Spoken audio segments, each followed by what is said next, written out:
All right, welcome back to the show, everyone. It's been a minute, but we're joined today by our lovely friends Nick Haight.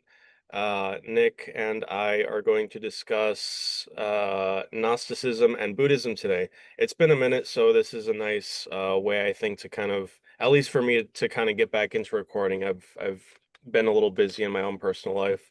I'm sure you have too, and yeah, it's good to have you back. Good to be back. Yeah, I'm excited to get into it. Yeah. Awesome. Yeah, let's do that. So, I had sent you a little, just a little blurb about, what we could talk about today. Um, the main topic is Gnosticism, Buddhism, how they're paralleled, how they're different. Obviously, there's going to be way more differences than similarities, but I think the similarities are interesting and bear some fleshing out. So the main things that I had sent you that I wanted to talk about were soteriology, theodicy, and cosmology. Again, of contrasting Buddhism on the one hand and Gnosticism on the other. So yeah, these are all obviously very religious studies terms, and they're in many ways very similar and very wrapped up into each other. I'm hoping you could kind of flush out a little bit about that, how they're all kind of connected. Um, but yeah, just to kind of lay a bit of the groundwork for what we're talking about. So I had sent you a few videos. I'd sent Nick a few videos on Gnosticism as interpreted through Justin Sledge, who runs the YouTube channel Esoterica. If you haven't seen that, it's a really good YouTube channel. I would highly recommend going to that if you're interested in anything Western esotericism.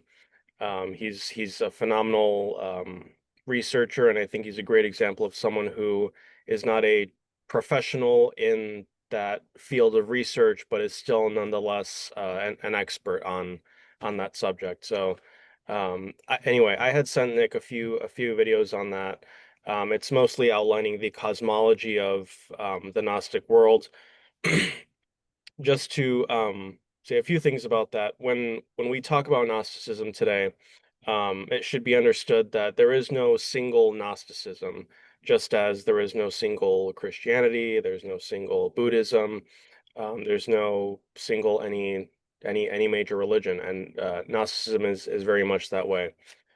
Even so, it's a good catch-all term to kind of list a few religions that are very similar in how they see the world and how they view God, and so on and so forth. So Nick, you're obviously not Gnosticism is not your forte, but I'm sure at least a little bit about Gnosticism to discuss today. And yeah, with that said, let's just kind of go and see what happens. I'm really looking forward to seeing what we can find today. Absolutely, yeah. Yeah, so I'll start by just giving what I know about Gnosticism and in general, sort of what they're about, and then we can dive further into similarities, differences in soteriology and theodicy, and the third thing that you sent me an outline about. um, Cosmology. Cosmology, that's right. So Gnosticism originally was a Christian group that arose in response to the initial formation of like orthodoxy in Christianity. So the idea was that the Bible in the form that we would be able to read it and understand it was still being settled upon in terms of what gospels were included, what format and versions they were, what language it was in, who could read it, who couldn't read it, and all of that sort of stuff. Like all of early Christianity was still very up in the air in this time period. We're talking about, of course, like the first, I would say, 750 years of the Common Era, and as an early church began to form, there started to be authority figures within that church who sort of dictated what the meaning and nature of the divine was. and they would use scriptures to justify this. But this is a time where not everybody can read. This is a time where versions of scriptures are just abounding. And this is a time in history where um, interpretations of these scriptures are also still trying to be pulled together. And so, in response to the formation of this hierarchical and authoritative structure of a church, this group of people that we call the Gnostics came around, and they essentially said that the meaning and the nature of the divine cannot be known by having preachers tell it to you. It's something that comes from immediate personal spiritual knowledge. And so, for all the listeners out there, I want to immediately mention that this is not at all sort of like a Catholic versus Protestant sort of situation, right? The Protestants, after the Reformation in the 1600s, argued, you know, the nature of God is between man and God only, and there can be no interjectors in the forms of, you know, priests and bishops and, you know, the entire hierarchy that the Catholic Church had. And, you know, they also had obviously all these issues with practices that the Catholic Church was doing. Gnosticism does not argue necessarily that, you know, the nature of God becomes obvious between man and God alone, but they emphasized personal spiritual knowledge and personal spiritual pursuit as a means of understanding the nature of the divine. They regarded it as being much more varied and much more esoteric than the church would have it. They argued that you could get there without these texts, without these scriptures, even though they did have some scripture that they looked at, that they emphasized. And so, in a sense, I mean, that's kind of what the word gnosis means, is like divine spiritual knowledge that comes up in a sort of spontaneous fashion. And it comes up as a result of practice and meditation, but it comes up spontaneously. And so you can start to see the parallels here with Buddhism, wherein the idea is like, you know, this is a flawed world where a lot of people are trying to tell you how things are. If you really want to figure out how things are, you need to turn away from that flawed world and the flawed things that people are telling you about it. And you need to sort of explore the nature of things on your own via practice and meditation. And when you do, the nature of it all will reveal itself to you sort of all at once. And, you know, there's no need to worry about like, how am I guiding myself in this journey of figuring things out? Right. It's all a matter of like, just sort of let yourself go. Right. There's this esoteric, like, undo all of your delusions and challenge all of your ignorance and let go of your concept of self and all of the, you know, the judgment calls that you make about the nature of the world. This is this and not that. And get rid of all the calculations and distinctions that your brain wants to make. And once you clear all that away, then you'll get sort of enlightenment. You'll get salvation, depending on if you're talking to a Buddhist or a Gnostic. There are a lot of differences, but I'm sure that we'll get through those as we continue the episode. But that was just sort of my introduction to Gnosticism, just as a concept. Yeah, yeah, for sure. Thank you. And you know, and look, we're both pretty straightforward about this. Christianity, I think we're all a little gripey with Christianity sometimes, you know, whatever, however you see the world, and you know, I mean that playfully. But all of that to just say, you know, we didn't always have the Bible, basically. We had people picking and choosing, you know, hey, this is getting in here, hey, this is getting in here, no, not that one, get out of here. I'm not putting that in there. And this occurs across history, and it occurs throughout you know, political historical epochs. And so basically what I'm getting at is that I think you had said it kind of evolved into like in response to heterodoxy. And I wouldn't necessarily disagree with that. I would just add like or I would just kind of rephrase it as like there was no heterodoxy at the time because it was still the formation of like, hey, yeah, there was this dude Jesus, like what the hell was that about, you know? Like what's how do we interpret that? And so yeah, it's basically I thank you for laying out the groundwork and also just kind of like yeah, there was there were heterodox churches and there was, you know, the world was tending towards a certain, you know, towards the Roman Catholic Church, but also it's like, yeah, there just was no official narrative, and this is how people back then were interpreting, you know, the life and ministry of Jesus Christ. Um, so. Yeah, having said that, let's get into a bit of the cosmology. So I'll outline a little bit of the Gnostic cosmology, how I've understood it. Um, and then we can I'll let you take the task of samsara into your hands. And so yeah, I I'll kind of give away the main thing that I wanted to do with this episode, which was um I think that Gnosticism offers, to my mind, one of the few cosmologies, philosophies, etc., that adequately contends with theodicy, right?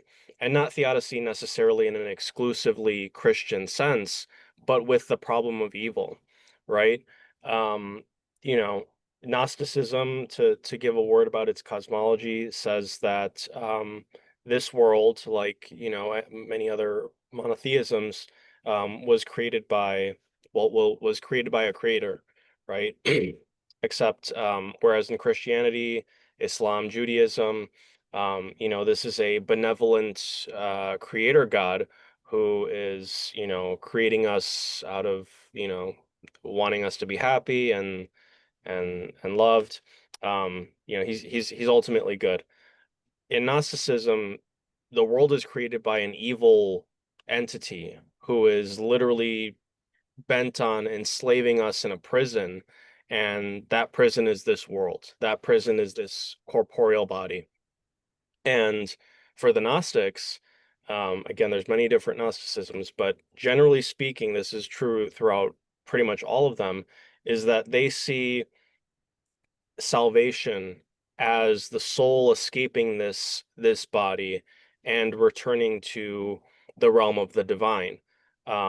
Because this realm again is not just, you know, oh, it's just this kind of intermediary between here and heaven.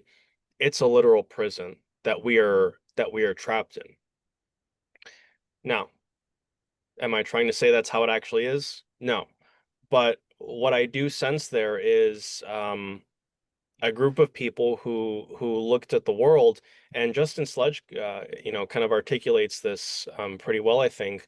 You know, this is kind of unfolding around the fourth or fifth century AD. It wasn't a great time to be alive back then. I mean, you have you know, barbarians, you know, taking over Rome and the beginning of the medieval era, essentially.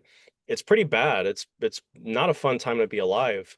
And so you know, Justin Sledge basically makes the argument that yeah, that probably plays a considerable role in how they view religion and God and how we should interpret the Gospels and so on, and which Gospels to look at.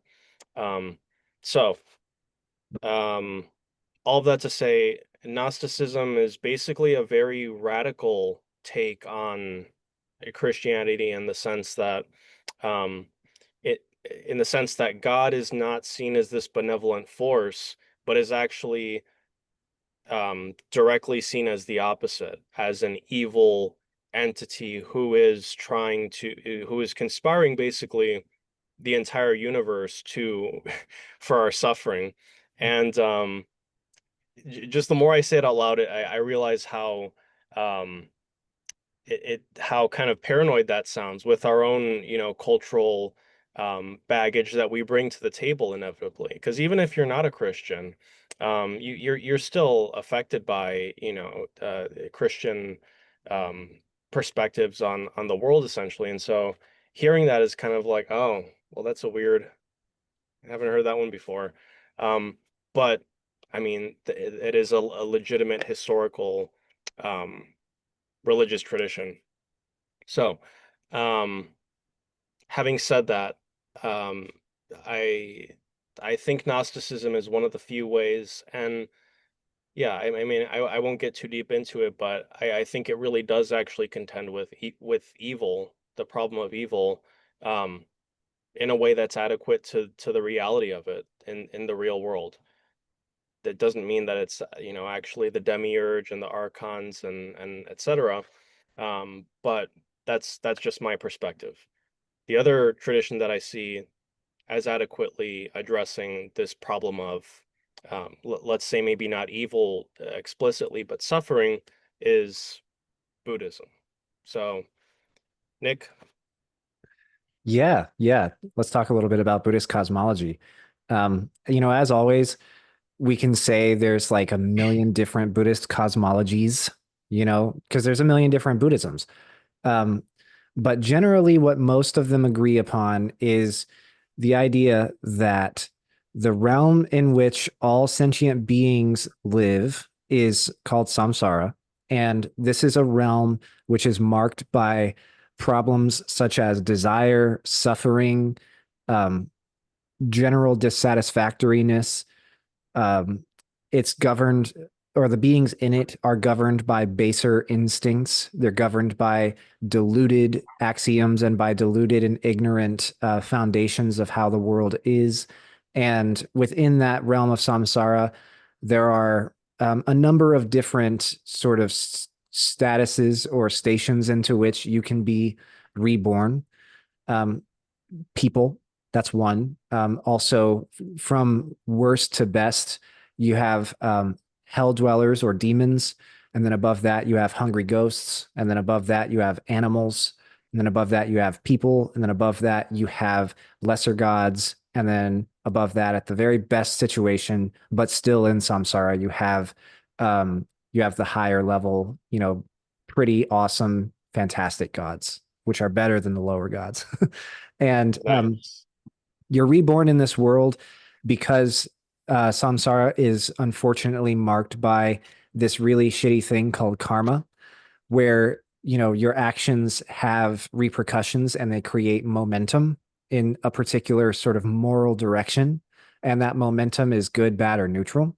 So if it's overall bad over time, then your circumstances get worse, and if it's overall good over time, then they get better. And that momentum shapes how you are reformed in the future due to the law of impermanence, because you are always being reformed and changed up, and you're always going into sort of new versions of yourself, because there is no self, there's just versions. Right? So you're reborn into these different stations, and your karma sort of determines that. And then the way that you exit samsara, which is sort of one of the goals of Buddhist practice, is through consistent study and practice. So you study the sermons of the Buddha, which tell you about the nature of samsara, why it is the way it is, and what's the best way to be in it. And you practice meditation, and you practice compassion, loving kindness, and good works and moral behavior. And if you build up enough good karmic momentum, then eventually you will achieve nirvana, which is on the one hand omniscience, and on the other hand a sort of disappearance from samsara without remainder. And so interestingly, there is no creation story and there is no apocalypse story.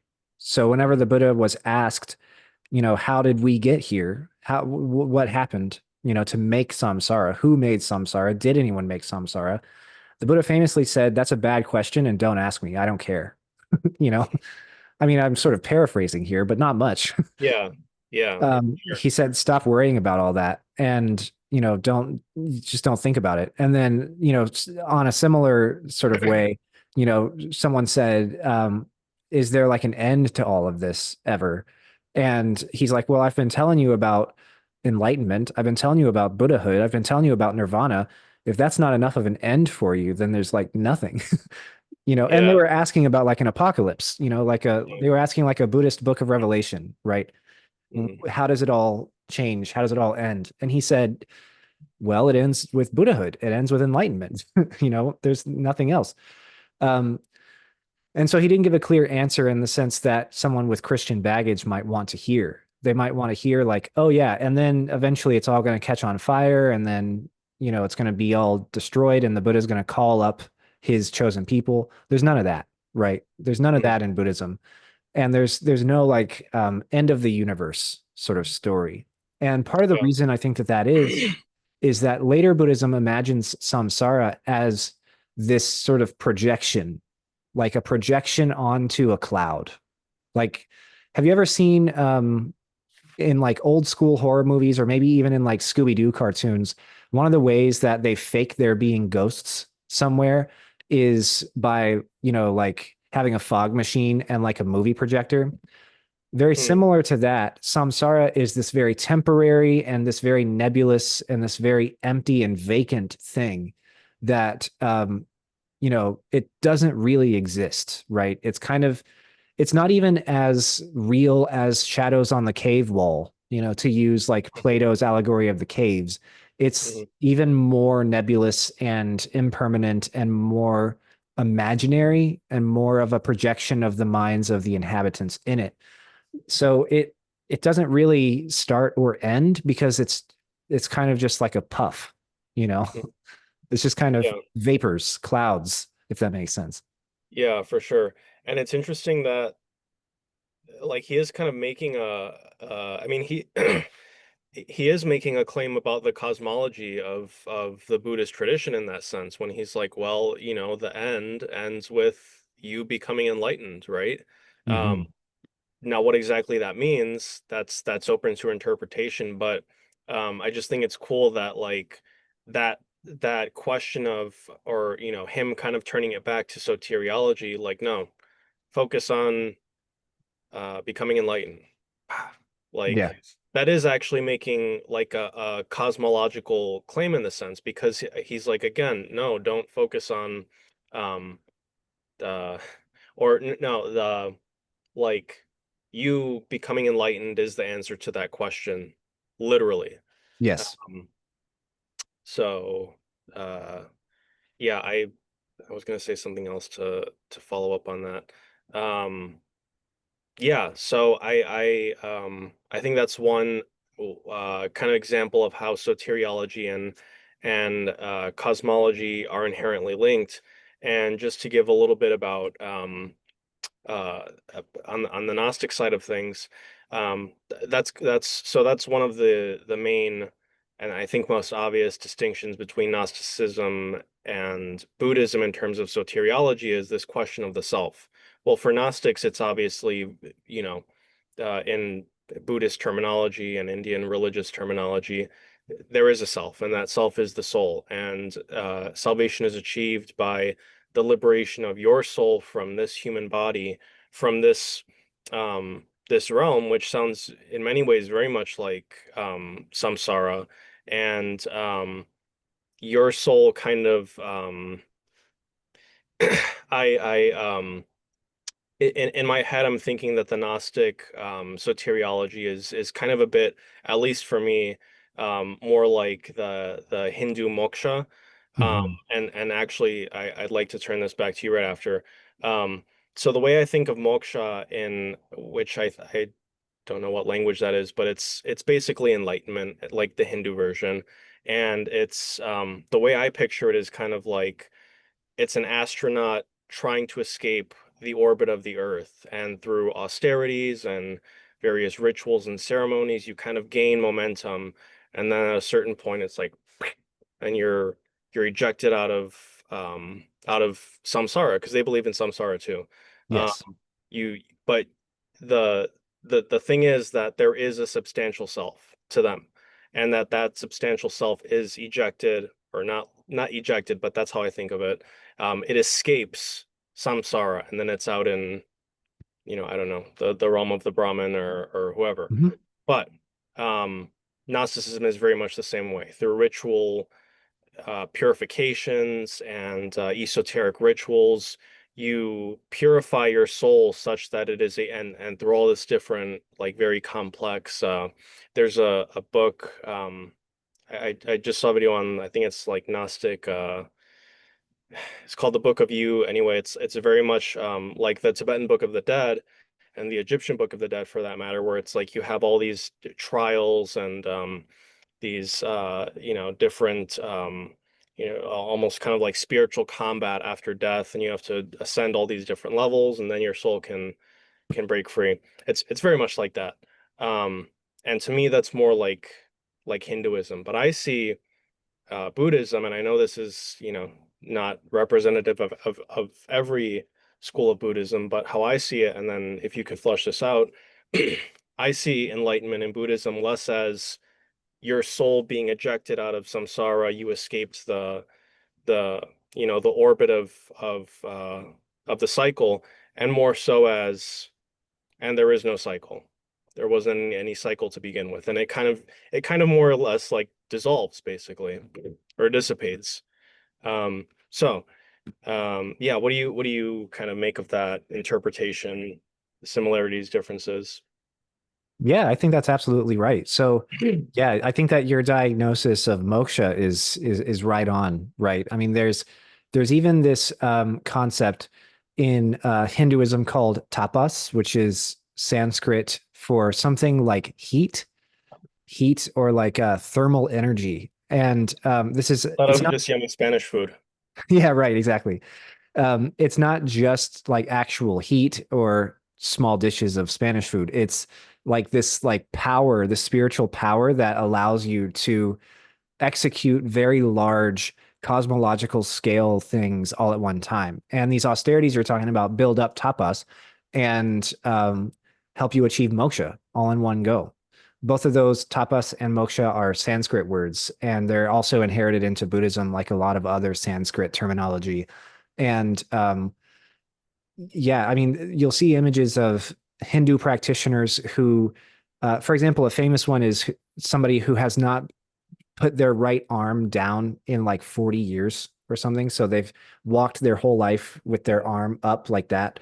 Um, Yeah, I think and you mentioned that before. yeah, and it's the idea behind it is essentially that this person is building up tapas, which allows them to um, achieve moksha eventually. Hmm. So their soul exits samsara. In Buddhism, the way that you describe nirvana is absolutely accurate for a lot of early Buddhism and for even some Chinese Buddhism.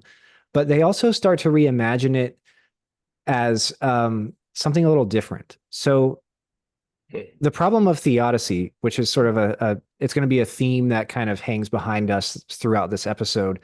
The problem of theodicy in Buddhism doesn't really come up until later on in Buddhism's history. So in early Buddhism, when we have this idea that nirvana is blowing out, there is no cycle, right? You not only because you have no self, you don't launch yourself outside of samsara into, whatever else there is.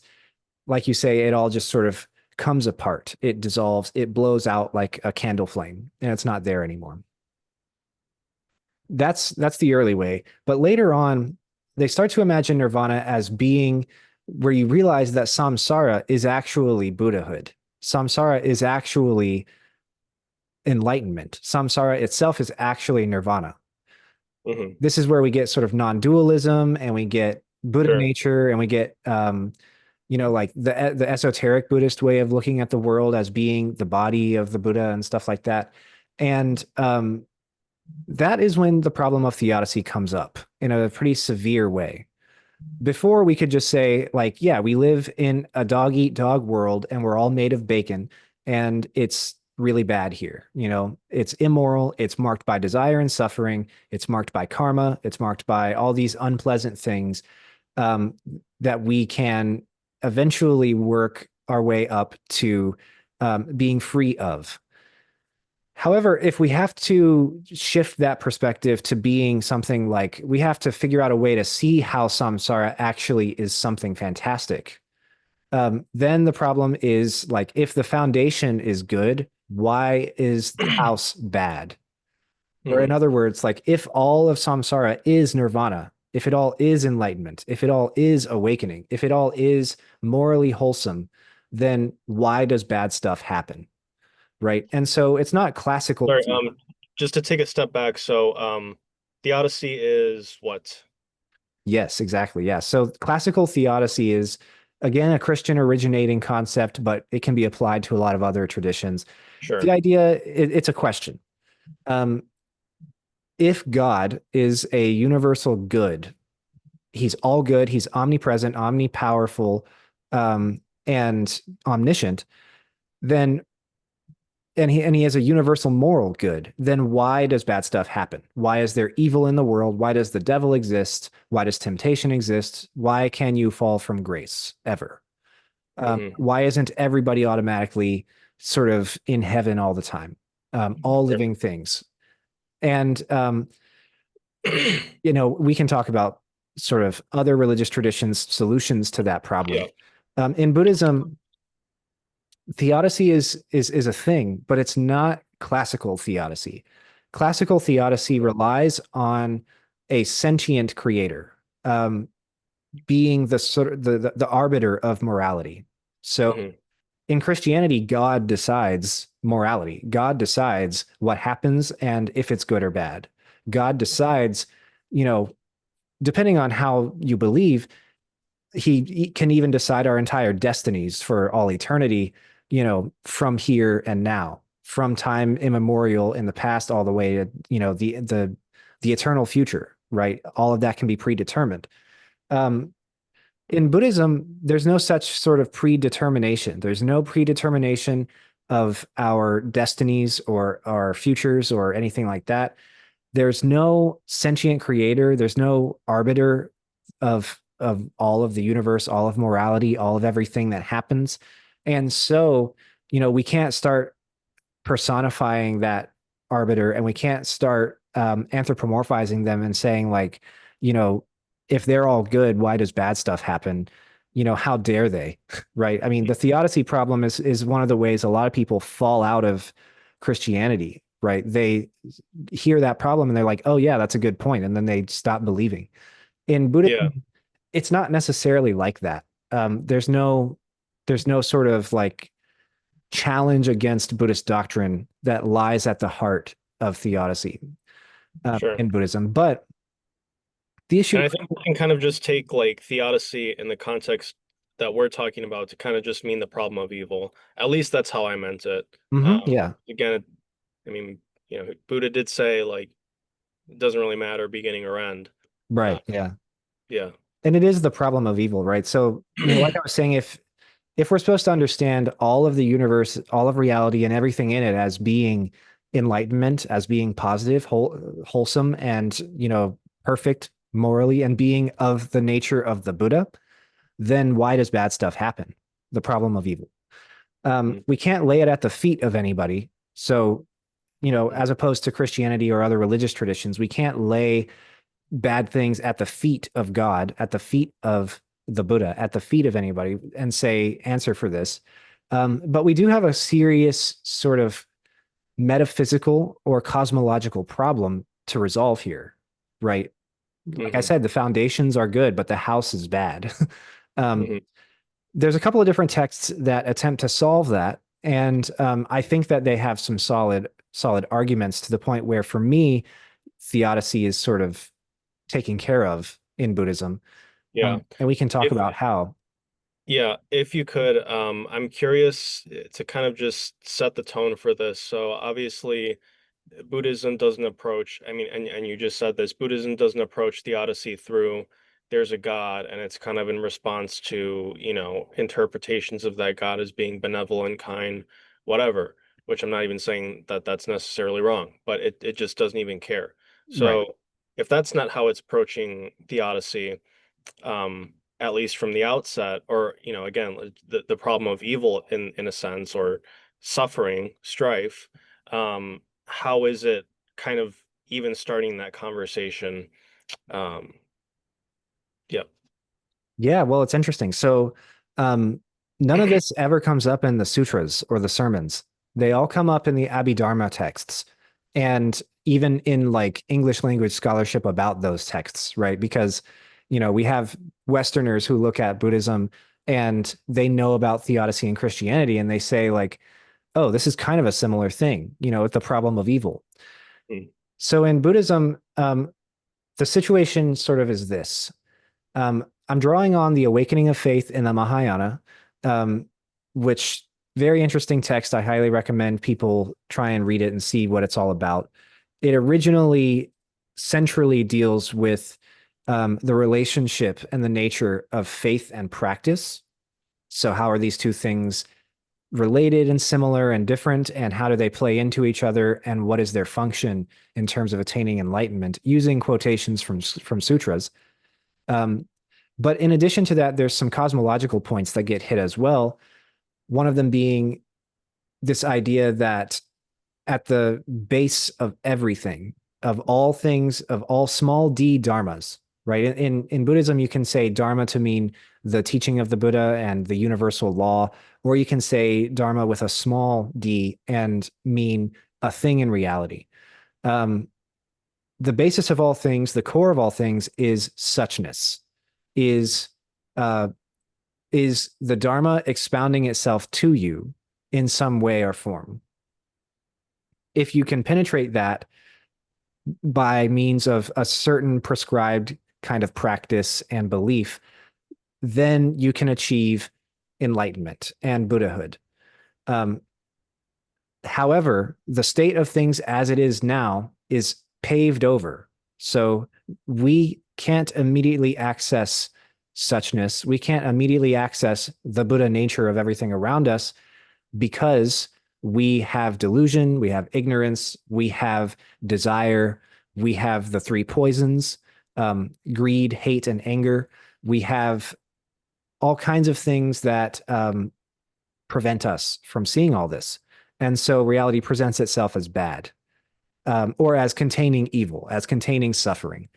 And in that sort of nature of it being paved over or presenting itself in a particular way, that's where I see the solution to theodicy in Buddhism is it's not that, reality is doing something with agency. It's not presenting itself to trick us or to delude us on purpose. It's not sentient. Mhm. It's not deciding this.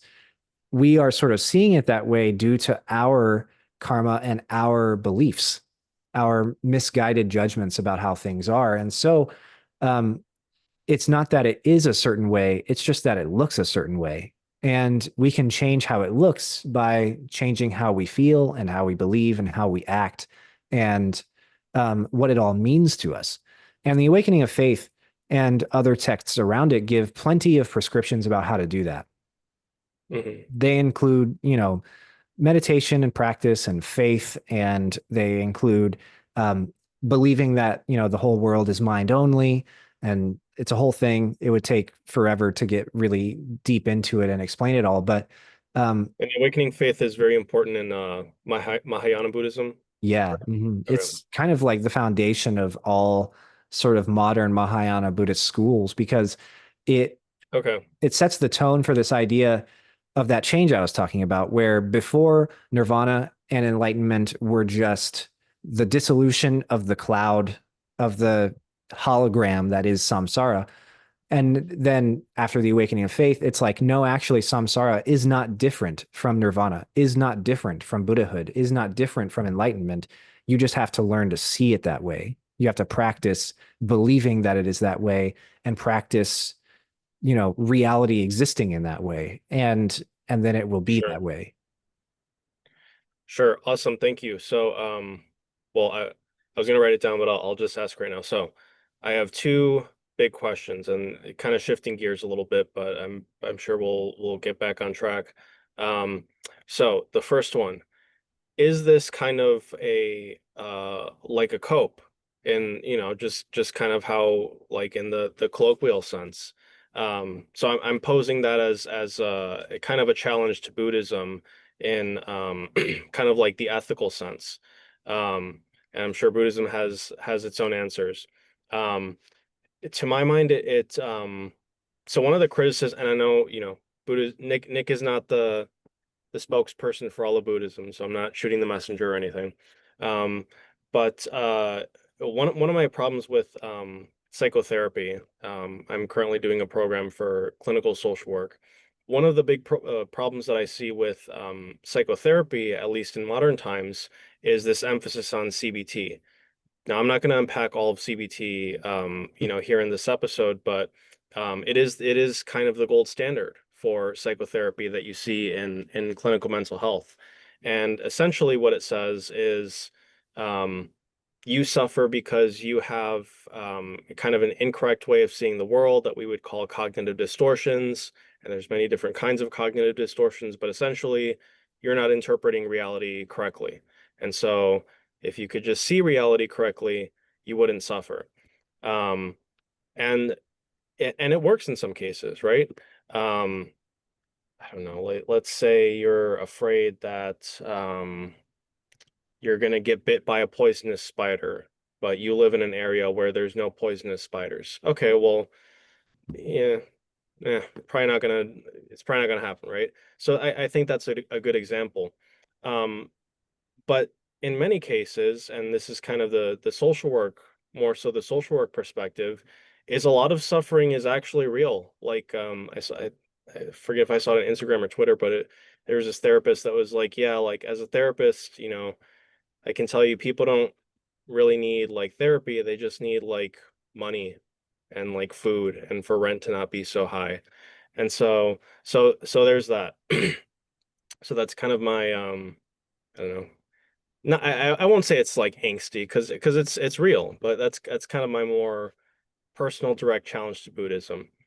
On a more philosophical note, that's still kind of inherently wrapped up in it though, is the question, is Buddhism in a certain sense idealist, in the sense of philosophical uh, or philosophy of mind? We had read a text in one of our classes on this exact question, and basically our professor walked away with, no, it's not the same thing as German idealism, essentially. And while, he made a good argument, and I would say, yeah, well, that's true. It's not the exact same thing. Um, I am kind of like left with, but isn't it kind of a little bit idealist? And that's not a criticism either way. It's just kind of how would that inform the thing that I just talked about? How would that thing inform whether or not it's kind of basically idealist? Yep. Take it away. Yeah, those are good questions. So the first one um, is it cope? Which is a good question, a very simple way to put it. And I appreciate that. I think that makes it very easy to sort of understand the problem you're bringing up. And the second question is it idealism? Not in the sense of like, I have ideologies and views about how I want the world to be, but is it idealism in the sense of I think, therefore I am? World Yeah. exists only as a projection of mind. Yeah. And kind of what I had meant more to make it more specific for you to answer is like does Buddhism does Buddhism essentialize suffering as uh simply subjective perception is what I'm getting at. And Yeah. the way that I would kind of even ask that question is through Yogacara. I see it as it kind of is like subjective idealist in that sense. And again, that's not even I'm not criticizing it in that sense. It's just to me it does seem very much like oh, suffering is basically your subjective perception and whatever. And that's fine because that's its own interpretation of it. But yeah, I'll leave it to Absolutely. Yeah. So, um, you. I think that the question of like if it is sort of cope to say like we have to learn how to view samsara as nirvana as being of Buddha nature. I think that it's like 70% no, 30% yes. So like the 70% no in my view is like as non-duality becomes more and more of a thing in Buddhism's history, we start to sort of zoom out from these structures of moral good and moral bad, or suffering and enlightenment, like these hard, fast, opposite categories that we see in early Buddhism. We move out of those and we start to see like we can see one thing by means of the other. And so I think that viewing samsara as nirvana is similar to that. There can't be dark without light, light without dark. Hmm. Samsara is just another window through which to view Buddha nature, to view enlightenment, to view Buddhahood, to view all these things that we used to say you have to chase it down on the path of moral goodness to get to it at all. We now, in as Buddhism's history progresses, it starts to be validated that you can pursue it the other way, right? You eventually end up in the realm of moral good, but you can get there starting at the realm of moral bad. And this is sort of a grand democratization in a way. And I know that's a word with a lot of baggage, right? Democratizing is very like Western political science coded. But when I say it, what I mean is like suddenly now it validates the experiences and realities of people in really bad situations a lot more. So Buddhism faces two severe problems, in my view. It's very sexist and it is very ableist and it's very victim blamey. So sexist in the sense that women can't become Buddhas as women. They have to transform into men first. They have more rules to follow if they become nuns. They have 311 rules that they have to follow. Each one is like grounds for disrobing. If they break it, as opposed to 227 for monks, male monks. They have the five pollutions or whatever, which has to do with their having menstrual blood and all this stuff. Very sexist. Yeah. And Buddhism also has this sort of ableist, victim blamey sort of situation going on, where similar to what you were saying about CBT, it says, you know, the reason why you were born without a leg or you lost a leg while you were alive is because you had some bad karma that came back to you, and that karma was your fault. And it's saying to these people, your circumstances are your fault, even though you have only ever had control over your current circumstances. You didn't have control over what happened in the past, because you are here now, but it's still your fault, right? It's very victim blaming in that sense. So Hmm. that's all very early and very like classic Buddhism. But like newer Buddhism, Mahayana Buddhism, whenever they make that change, starts to say, you know, um, Buddha nature is open to people in these situations. Enlightenment is open to people in these situations as well. It starts to say we are all in our own ways subject to immorality and subject to suffering and desire and ignorance and delusion. And it's just okay. Like that's still a valid means of getting to the point. Um, you're eventually going to have to, shape up morally. Like Buddhas don't kill people. Buddhas don't, do horrible things. But you can get to Buddhahood starting from a place of being somebody who kills people, who beats people up, who steals, who lies, all that stuff. So it validates that experience because it zooms out and looks at things non-dualistically. That's Hmm. the 70% no, where the answer is no, it's not cope to make that change. The Sure. 30% yes, the 30% yes comes around because um, this whole doctrine only emerges because Buddhists are sad and scared on the whole about reaching enlightenment in the absence of a Buddha like Shakyamuni, because Shakyamuni died. So this whole doctrine, this whole shift towards non-duality, towards relativity, towards inclusivity of the Buddhist doctrine and of Buddha nature and the universality of the Dharma, it only comes around because after Shakyamuni dies, Buddhists are looking for like where they're going to get their hand held from. And I don't mean to demean or belittle, but essentially that's what's going on. They say Shakyamuni was holding our hands and guiding us in the right directions, and now he's gone. What do we do now? Where do we look? And the Buddha left Yeah, some if I could weigh instructions. in, sorry, if I could weigh in quickly with a little Buddhist cosmology, I believe that they while they don't necessarily, Genesis and Apocalypse, there is the reality of the age of Mappo in, Hmm. in Buddhism, and if you could talk a little bit about that, maybe.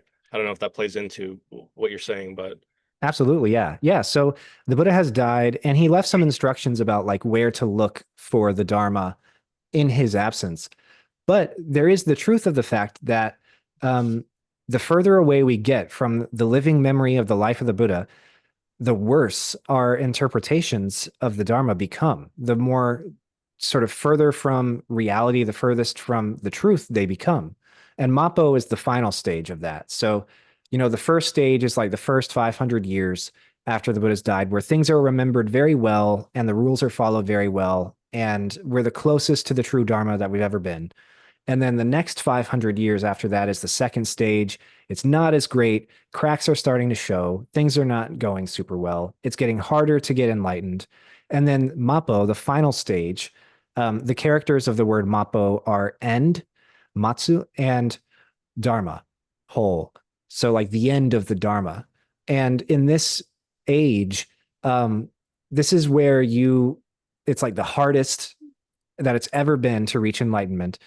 um, People are doing the most incorrect and improper stuff in their practice, and we're the farthest away from being able to be guided by a Buddha, because we're the longest from when a Buddha has past died, and we're the longest from when the future Buddha is going to be born. So we're stuck in this very bad middle place.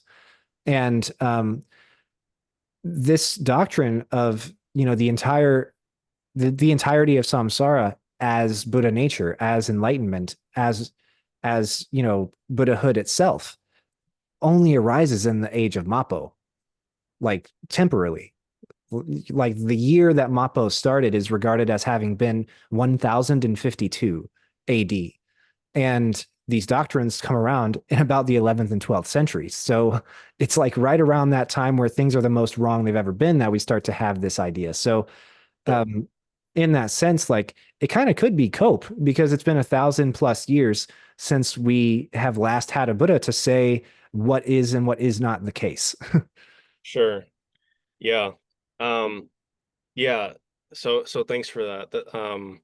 So kind of along the non-duality lines, and then maybe we could talk a little bit about well, I don't know if that would play into, but I'm still curious anyway. The question of like idealism. Mhm. So in one of the videos I was watching from Justin Sledge, he made a video on the Archons, and they're kind of the notorious prison wardens of, this evil realm that we live in. And sorry if my eyes kind of twitch, by the way. I was pulling the stupid axle out of my car, and then I bonked myself in the eye, and now I'm Ooh. kind of like sensitive to light. Um, Side note. Anyway, um, but yeah, he was talking about the Archons, and he was basically like, hey, the Archons are very evil. They're very, they're like really evil. They're like very, yeah, bent on just trying to cause as much suffering as possible, it seems like.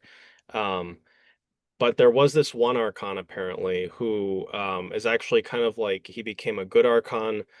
He basically, um, so how Gnosticism says that the world works is basically what Christianity would regard as God is actually an evil god called Yaldabaoth, something like that. Anyway, he's like a very evil dude. He's very jealous. He's very envious, and he basically says like, I'm the only god, there is no other god before me. And really that's just kind of the Gnostic interpretation of the canonical God in the Old Testament, right? They're like, oh, actually you seem kind of evil. Yeah, I don't Theodicy is pretty old, it's not just a like an enlightenment European Enlightenment era question. It's they were doing it too back then. And so anyway, there was this one archon who was basically he had knowledge of like the upper realms of something, and he's basically like, no, you're not the only god. Like, stop trying to make everyone think that. And then like Yaldabaoth got really mad at him, and I guess they I don't know if they fought, but basically like the gods in the pleroma basically gave this archon like a special power, and so now he lies in like the highest realm right before the ultimate like celestial realm or something like that. All that to say, um, I kind of see like a bit of non-dualism at work. Maybe not in exactly the same way, but kind of in that sense that you were talking about democratizing. And maybe I'm misinterpreting here, but kind of how I see it is, before it's kind of like enlightenment is, even if it's not explicitly so, more or less just like possible only to monastics, right? Again, and sure, maybe anyone can become a monastic, but you have to like be a monk and join a temple to do that. How I interpreted you saying the democratization of enlightenment was not even necessarily in the social political sense of it, but kind of in the sense that throughout Mahayana Buddhism, as far as I remember, there are people like murderers and like black sorcerers who become bodhisattvas and Buddhas. And and so that's kind of where it was where I was going with the Archon thing is you have this really evil creature who's like just kind of like with the worst like creatures in the world. Um, but he actually like eventually becomes good. And he actually, interestingly enough, like in certain traditions, births Jesus. So in a sense, it's kind of like, you know, and Jesus is the good guy in Gnosticism too, just to outline a little bit more. Jesus actually kind of defeats the archons and is able to escape this prison, and that's why he's, exalted by the Gnostics, because he was able to do that. Kind of like, the Buddha is able to escape samsara in a sense. And so, but where I was going with that is that um it seems like there is this non-dualism between evil and good, at least in that story, and that the archons are like they're really messed up. They're like very evil creatures when you dive into the tradition. Um, but he also becomes good and also gives like birth to Jesus or something like that. Again, in that tradition where Jesus is venerated, obviously. So um I don't know where I was going with that.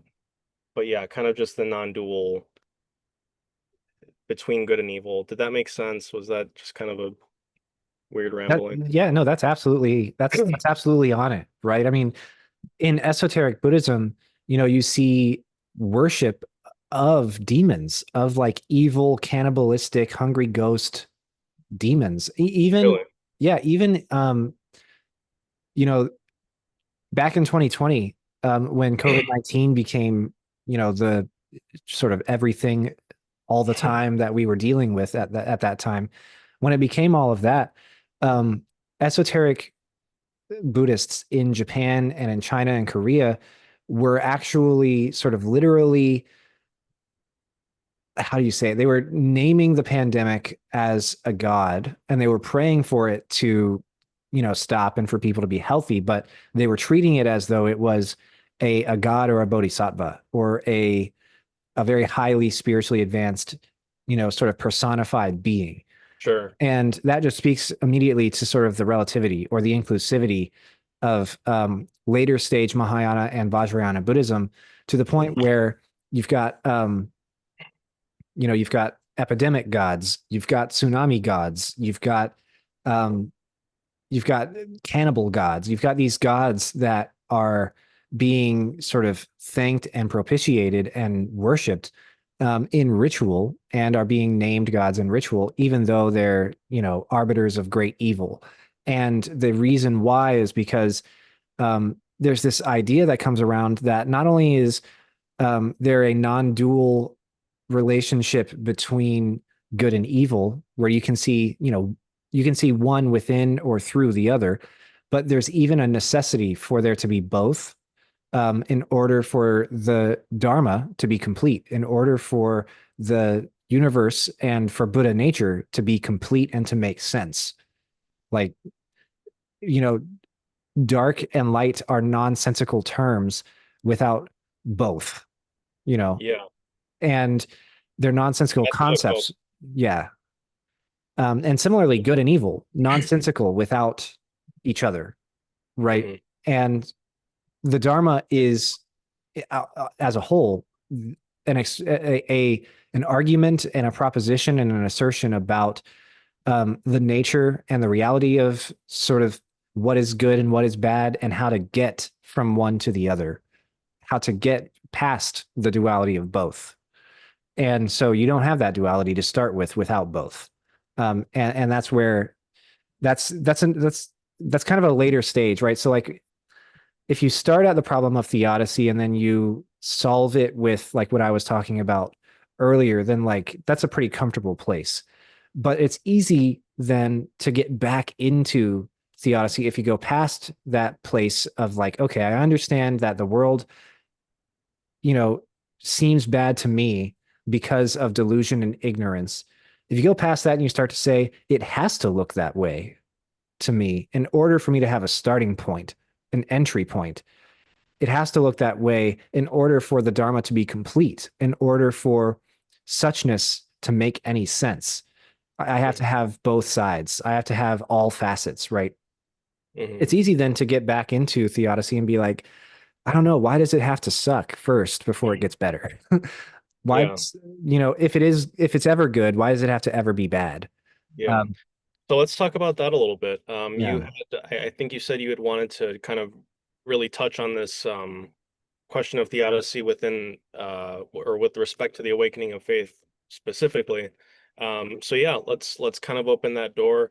If the German idealist thing comes in again, I'm sure it could.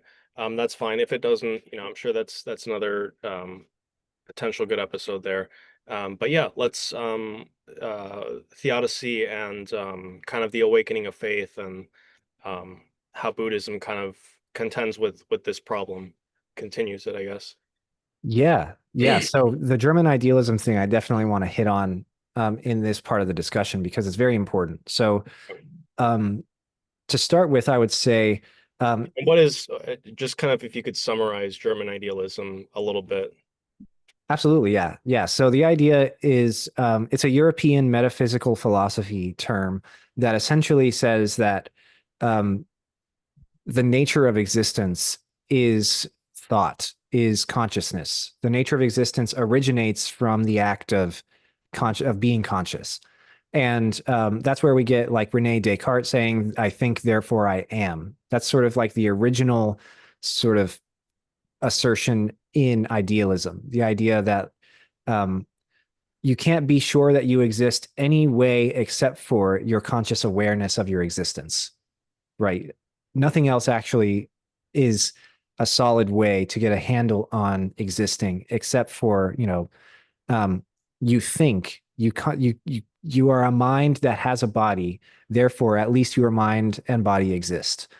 Um, Mhm. this sort of can be fleshed out and simplified to say all of the reality that we experience is a projection of our minds. Our minds are the movie projector, and you know our brains are the projector screen, and it just is all sort of simulated. It's all projected. It's all happening in here. There's nothing happening out there. No one else is real. Nothing else is real. It's just sort of hallucinations, um, hallucinations happening only in the mind. And some kinds of Buddhism, particularly Yogacara, but also sometimes even Zen and Sarvastivada, they get accused of being idealist in this sense. And the reason why is because they all share this doctrine of mind only. They share this doctrine relating to the Alaya Vijnana, which we've talked about before. The doctrine of the Alaya Vijnana, as it's laid out in the Awakening of Faith and in the Vijñapti Mantrata Siddhi, the treatise on mind only. Um, the idea is that this Alaya Vijnana is where karma lives and how karma functions. So whenever we experience something, that thing is karmically good, bad, or neutral, and that plants a seed in our Alaya Vijnana, which is good, bad, or neutral. And that seed then perfumes back out into our experience, and that experience is good, bad, or neutral, and that plants a seed that's good, bad, and it just goes on and on in a cycle like that. So all of experience is this seeding and perfuming, or this seeding and fruiting of experience. Um, to use like a Western way to think about it, I think of using the hyphenated term cognition experience as like one word together. Okay. Existence is cognition experience, according to mind only doctrine. It's cognition because we're cognizing. We are here and, we're experiencing stuff and making judgments about it in our minds, and we're making memories of it, and we are constructing beliefs and notions and conceptions about it. We're cognizing in a very neuroscience kind of way. But we're Hmm. also experiencing because the source of that experience is cognition itself. It's the function of the alaya vijnana. So um, many argue that, that system, that mind only doctrine is idealism. And there's some arguments against it that say, no, it's not.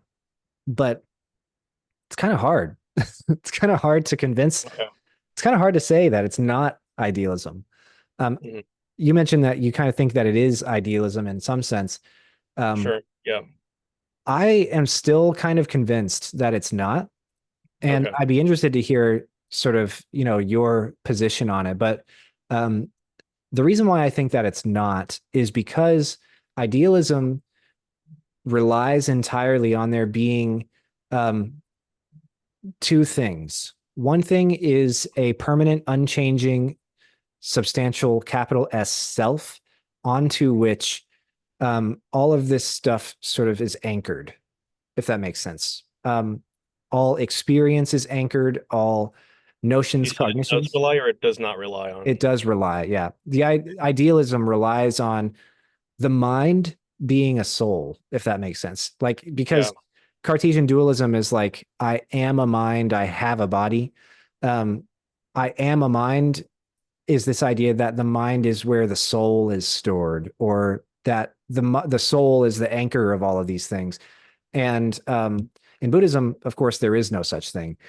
And then the other thing that it relies on is an absence of like external reality that takes place beyond the realm of the senses. So, like, if idealism really is true and we all are just having sort of projections going on back and forth in our brains, then that means that there's nothing happening out here at all because we're just a mind with a body, right? I actually think that's kind of what Yogacara is saying, Yeah. personally. Um, because I forget exactly how you phrased it, but I think you said it requires that there be some sort of substantial something. And one, not only is we don't have that in Buddhism, but two, the thing that it does propose that we have, namely the Alaya Vijnana that can account for this continuity, is basically the self-apprehension of something that's not even real. And Yeah. so and so if all of reality is um reducible, and I'm not even accusing it in this way, but it's reducible to this thing, the alaya vijnana, and that alaya vijnana um is only the deluded self-apprehension of itself, without a, in the absence of an external out there world to rest upon, because it's saying it's all, in the Alaya Vijnana. um it's kind of just like, yeah, it's just your perception of it though, bro, and like it's your like subjective experience, man. That's how it is to me. And I'm not saying that's good or bad one way or the other. I think it's personally not correct. I do think that there is a world out here. I think that, I'm actually touching stuff. I don't think it's just a hallucination. Um, but I think that is kind of the conclusion that Yogacara would lead one to believe. Hmm. Well, What say you? yeah. So what I was saying about idealism is that it relies on an unchanging self and it relies on the absence of external reality. But I actually think that the Alaya Vijnana doctrine and all the Buddhist doctrine around it it actually doesn't have those problems because there is no unchanging self, and because it does argue there is an external reality. Um, so Go on. yeah, the way that it works, um, as I've read it, is that the Alaya Vijnana can't be idealism in the sense because it's not my Alaya Vijnana. It's not your Alaya Vijnana. It's not even our Alaya Vijnana. Because it's not possessed or possessing, then how could it be subjective? How could it be subjective in the sense that, it is just movies playing just for me, movies made by me Then what playing just for accounts me? for it, and how does it account for anything? Yeah, exactly. So the way that it's been explained to me is that the five aggregates, um, of which I believe we have form, sensation, perception, mental activity, and consciousness. Um, Consciousness breaks up into eight consciousnesses, the six sense bases, plus metacognition, awareness of cognition, and the Alaya Vijnana. Mhm. All these things temporarily aggregate due to karma. They temporarily aggregate in the world, and create this temporary thing that we call self. And so that means that Alaya Vijnana, just as much, is a temporary, it's just as much a cloud onto which things are being projected as anything else in samsara. Um, So Alyavijnana is the name given to the process of aggregation itself. I'm just giving a very fast and dirty definition, but is that kind of what you're saying? it's the name given to one facet of the aggregation that we call consciousness, if that makes Okay. sense. Mhm. So first, physical form comes together, um, material, and then sometimes material has the capability of sensation. It has the ability to sort of receive information from outside itself. And consummate with sensation is perception. Whenever it receives information, it can make judgments uh, about that sensation, good, bad, or neutral. And once we start to make those judgments, then we start to have mental formations such as beliefs about the world, behavior patterns, seeking good, avoiding bad. And these mental formations collectively constitute what we call consciousness. And there's six kinds of consciousness. There's, consciousness of what you can see, consciousness of what you can feel with touch, consciousness of what you can taste, etc. Consciousness of what you can think, awareness of consciousness of what you can think, so metacognition, and then the Alaya Vijnana. So the Alaya Vijnana is it's not like metacognition. More, it's actually like the foundation in which all of these sort of processes of consciousness take place. Mhm. Um, but it's a shaky foundation because it can be emptied, it can be changed, it can be destroyed, it can be formed Right. temporarily, etc. Right. So it doesn't rest on any sort of unchanging self. So there can be no, like I think, therefore I am of it all. And Mhm. also, um, it wouldn't exist without the other four aggregates: form, sensation, perception, mental activity. And the process of sensation and perception relies on information coming from outside. Mhm. So um, there is experience and information coming from outside. It's just how we perceive it, how we make judgment calls about it. All of that is subject to the activity and the karma of our Alaya Vijnana. So, for example, there's this idea that hungry ghosts view water as being like fire. Their skin gets burned from it. Um, it's very unpleasant for them. It's very bad. So there is something out there, and we are experiencing it as water, as giving life, as nourishing us, as keeping us alive. Hungry ghosts are out there and they're getting burned by it. Neither thing is actually completely true. Hmm. Both sort of perceptions are the activity of alaya vijnana. And the real thing itself is like the collective whole of all the different possible notions that can be had about it. Um, and also sort of none of them, the suchness Yeah. of the thing. And so that's kind of where shared experience and where the external world comes in.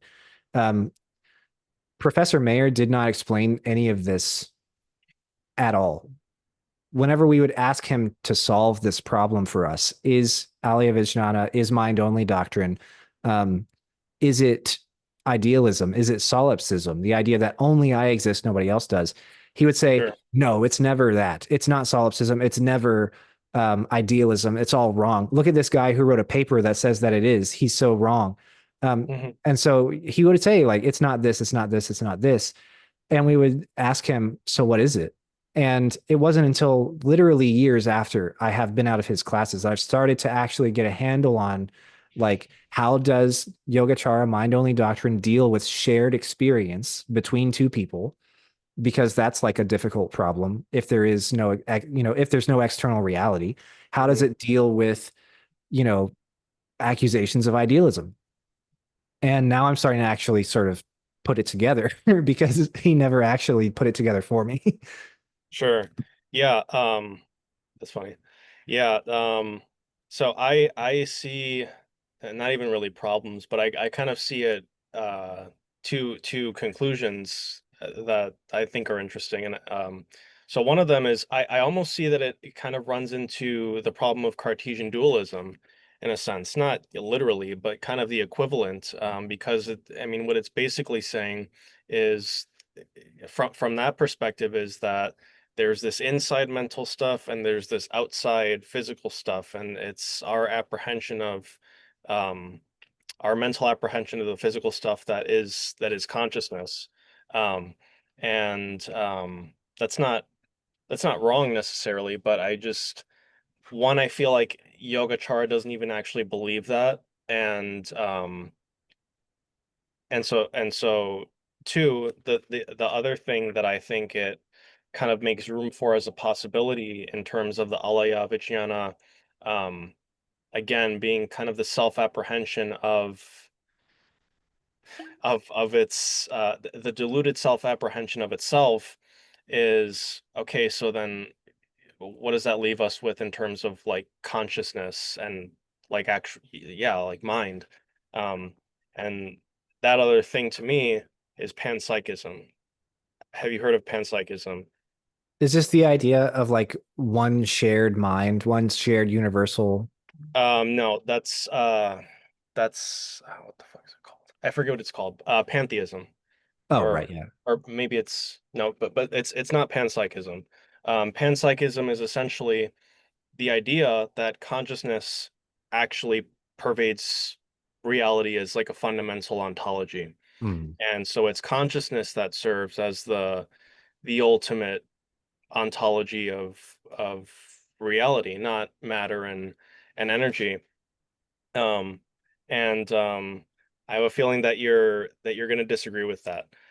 And it's funny because Evan Thompson actually disagrees with that too, in a way that I thought was kind of funny. So I really like and you can feel free to voice your your take on it after.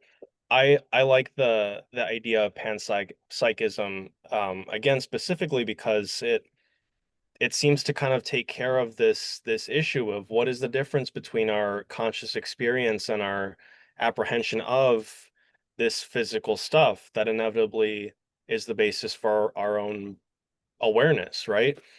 And that is to say, well, awareness first. And in a certain sense, and maybe this is just very superficial level, but I feel like that's kind of what Yogacara is saying. Awareness first, mind only in a certain sense. Um, but as Evan Thompson pointed out, and I'd really love to go over that with you if you have some time in the future. Um, it doesn't actually solve the hard problem of consciousness. Because if we're saying, okay, there's this gap between matter and consciousness, how do we get experience? And then we just simply say, oh, well, consciousness is kind of the basis of reality itself. it's like, okay, so like if we move consciousness to a very reductive level of reality, like atoms or subatomic particles or whatever, okay, that's fine, but then still, how are we having this conversation right now? Like, it doesn't take care of that question.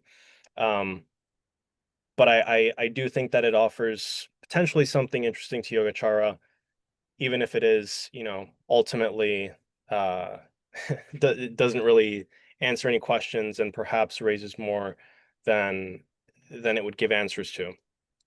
So I'm not saying panpsychism is correct. Again, Evan Thompson gives a fair argument, I think, as to reasons why it's not necessarily viable in his own interpretation. But I'm curious to know what you think, Yeah, specifically in relation to Yogacara, idealism, solipsism, perhaps. absolutely. Yeah. Yeah. So to address the issue of the Cartesian dualism, the matter and mind, and never the two shall mix. Buddhism contests that problem, and argues that it's not how things really are. And the reason behind that is essentially that that the realm of what can be sensed by the six senses includes physical stuff, but it also, remember that the mind is also one of the six senses. Like it's a there's a sense of cognizing, or a sense of attaining something with your mind. You can sense ideas, you can sense thoughts, you can sense feelings, you can sense things that way, the same way that you can sense things that you touch, like textures. And because of that, um, it's important to note too that, you know, whatever can be cognized for the most part can be cognized by all six of the senses at the same time. Mhm. So, like, um, whenever you're cognizing or sensing um, a stone, you're sensing how it feels when you touch it, what color it is when you look at it with your eyes, maybe how it sounds when it knocks against other stuff, how it tastes if you're crazy enough to lick it, how it smells if you're crazy enough to smell it, right? But then you're also thinking of like, I've decided that this hard round thing in my hand is this thing called stone. I have memories of these other things that are round and hard that I call stones. And they had these similar characteristics. They might have been a similar color. Someone threw one through my window one time. I think stones are fine, they're neutral, but I think that other things are good, or other things are bad, right? That's all sort of the consciousness sense, the mind sense, um, at work. So that that mind and matter distinction is really broken down a lot in Buddhist cosmology. Um, and so that doesn't pose as big of a problem for there being a solid system um, of mind only that is not idealist, as you might think. And then speaking to the other thing you were talking about, panpsychism. Yeah, that panpsychism is really interesting because when you talk about it in the context of Buddhism, because there's a yes answer and there's a no answer. So the yes answer is esoteric Buddhism. We are all operating in the mind of Vairocana, right? This is all sort of the activity of the Dharma, of the mind, of the heart of Vairocana Buddha. All reality is that way. And so panpsychism is just Simulation as, theory. what's that? Simulation theory. Yeah, I mean, it's Buddhist sort of simulation like in theory. that way, panpsychism is like true in esoteric Buddhism in certain senses. But then there's also the no answer, which is, the no answer is like, um, there is no my mind, your mind, but also there is no our mind. And then the foundation of samsara, it's just never presented as being mind, right? The first step in becoming isn't actually awareness. It's opposite. So in the 12 links of dependent origination, um, Wait, that's, say that one more time. The first step in becoming isn't. yeah, you're saying in panpsychism, one of the arguments is the first step in becoming The first step of Yeah. existing Mhm. is awareness, consciousness. Yeah. In Or that it presuppose or that existence presupposes consciousness. I is right. how I would Mhm. formulate that way of thinking. In Buddhism, it's the exact opposite. So awareness comes last, or one of the last. So the Yeah. 12 links of dependent origination, which sort of explain how reality comes to be and how sentient beings continue to be um, in samsara. Would The you like to first, put I don't know if you have the chart up, but if you want to share something, I can give you yeah, I have the list. I just pulled it up real quick on Wikipedia here, but the very, very first one uh-huh. that leads, so this is all leading towards birth and rebirth, Hmm. aging and death, right? All this stuff that keeps us going in samsara. The very first one is ignorance. So like the opposite of awareness, the opposite of like proper consciousness. So that's what leads to all of our continued arising. So in that sense, panpsychism, you know, it doesn't fit, right? Hmm. If you Yeah. stick with that system. That's what I love about Buddhism, though, is because there's yes answers and no answers to everything. You know, hey, is Yeah. Buddhism this? Yes and no. Hey, is Buddhism that? No and yes. You know, Yeah. And you can say the different ways. yeah. Yeah. Cool.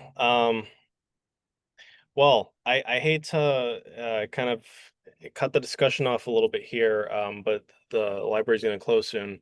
Mhm. But yeah, that was a really interesting discussion. It's funny we didn't really have any intention of talking about idealism and problems of theory of mind. We're mainly talking about Gnosticism and Buddhism. But yeah, no, that's super cool that we ended up here. Um, Again, I'm really sorry to cut it off. It's just got like just a few minutes here, but yeah, I'm kind of thinking ahead for the next episode, and again, thanks so much for coming on for this one. So we were talking about a few different things. I feel like we uh just keep getting drawn back to Yogacara inevitably. Um, well, did you have anything you want to discuss? I'm always pitching ideas. What do you have anything that you'd like to cover specifically or non-specifically? Anything you like. If you're interested in this Yogacara line of thought, then we can get deeper into the awakening of faith. If you're interested in sort of Or wouldn't that be the the Chungwei Shulun? that as well, yeah. I actually don't have my copy anymore. I think that you might still have my copy of that. Yeah. Well, my girlfriend has it. Yeah. It's in an apartment building in Taipei right now. Oh yeah. My Yeah. girlfriend's So I mean, whatever you like. I mean, I'm flexible with this stuff. cool. Okay, well, great. So, so one thing that I have been thinking about a lot, I'm very interested in this guy, Alfred North Whitehead, and he is one of the first process philosophers, one of the most recent ones. I really can't think of anyone who better parallels what I see in Yogacara as much as Whitehead's process relational philosophy. Um, he does it in many cases actually kind of explicitly draw on Buddhism and many of his analogies and so on. And I think his cosmology really gives something to this discussion of like, yeah, how do we contend with like the outside worldness of it though? Like, because and it's fun to philosophize, but at the end of the day, like you're not gonna walk out in front of traffic because you know that there's more than likely an actual car there. Um, and so yeah, I he he's not a panpsychist, but a lot of panpsychists kind of draw upon his work. The other option is we could talk about Evan Thompson and his most recent book. I don't have a hard on for Evan Thompson or anything, I promise. It's just like he did a really phenomenal job with this book. Um, The Blind Spot that he wrote with Adam Frank, who is an astronomer, and he's like a hardcore science dude, so it's very like good philosophy and like hard science. Like it's great. Um, and the last idea that I had is I've been kind of flirting with this idea of Buddhist warriors. It's just been kind of curious to me recently. I'm reading Musashi's Book of Five Rings, and so I just thought this idea of like warriors throughout Buddhism, um, kind of random, but I think it could be a fun idea. Yeah, all three sound wonderful. But I actually have been lately grappling with like warrior monks as well. Um, there's been a couple of times on my show where the Sohei, which is Japanese for like the army of monks, Mm, have come up. And it's this like group of monks affiliated with large temples who take up the sword and go fight for or against, whoever um, in different battles throughout Japanese medieval history. And it's like, who are they? Why were they doing that? How did they reconcile, their being monks with doing all that, stuff like that. And there's a lot of yeah. parallels with the Templars who, warriors of Christ who go out and break all the commandments. So um, Okay. I think that that would be a Dude, very that'd be interesting cool. discussion. Yeah, dude, that would be cool. I can even since you brought that, I'm not sure how it's a super strong parallel, but Justin Sledge definitely has some videos on the Templars, and um, maybe I could watch those and bring that in. I'm not an expert on esoteric like Western religion, by the way. If y'all are listening, I'm just very weird, and I really like that stuff. So, but yeah, I maybe I could watch some videos beforehand, and we kind of do the same thing today. Maybe we'll get around to that German idealist thing in a roundabout way, Oh like we yeah. did with yeah. Um, well, cool, awesome. I'm super stoked for that, honestly. Yeah, me too. All right. Well, that's the show, Nick. It was great having you. Looking forward to continuing these discussions in the future. Hopefully, and I'd also love to focus on the awakening of faith, just because we um, didn't get too much into that today. But I'm starting to read that, and it'd be really great too. Absolutely. Yeah. Thanks for having me. Yeah. All right, guys. Thank you for watching, and we'll catch you next time. See you next time. Bye bye.